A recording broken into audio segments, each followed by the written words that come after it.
Allowing employees to work remotely overseas for a short time remains a great retention tool for employers, but it can come with compliance risks across tax, employment law and cybersecurity, to name a few.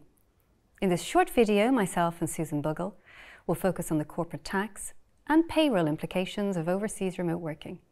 We'll also touch on some of the policy trends we see emerging. Susan, we recently helped a large employer with their remote working policy, and the corporate tax position was critical to the analysis.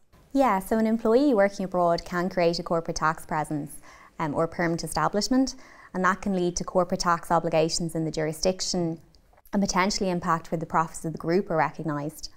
So there's generally three factors you consider in determining that. The first being the length of time the employee spends in the location, the activities they undertake there, and whether there's a fixed place of business.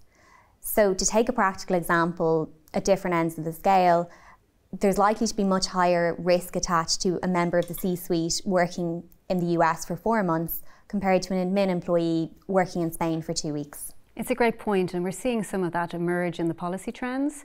So some of the guardrails that employers are introducing are around the number of days spent in a particular location. So on average, we're seeing maybe 20 to 30 days a year being permitted overseas. And back to your point about key decision makers, they're not being afforded the same level of flexibility to work overseas as other employees. Yeah, and I think limits on location are important as well. There's generally a higher risk attached to employees working in non-treaty jurisdictions, such as Brazil. It's also important to remember that a home office can create a fixed place of business in certain circumstances. And that's a really great point around location, because not only is payroll withholding and corporate tax linked from a tax perspective, but there's added complexity on the payroll side in terms of Social Security, which doesn't follow tax rules.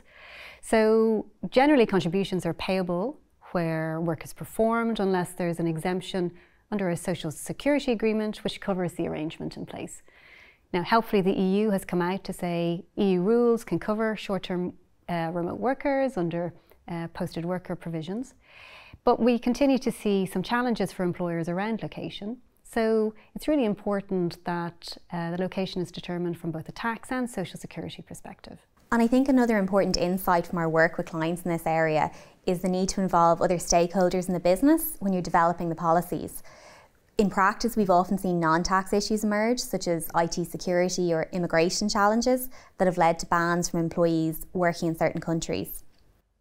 The other important piece is once you have a policy agreed and in place, there has to be controls in place to ensure it's complied with. That's a really great point, because having a policy is only as effective as its implementation. Thanks, Susan. So there's certainly a lot there for employers to consider. Cross-border remote working remains a feature of today's competitive labour market, but getting it wrong can be costly and complex.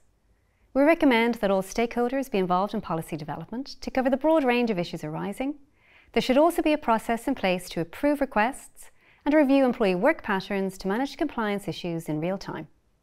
If you have any questions on how to manage remote working arrangements, please contact either myself, Susan, or your usual KPMG contact.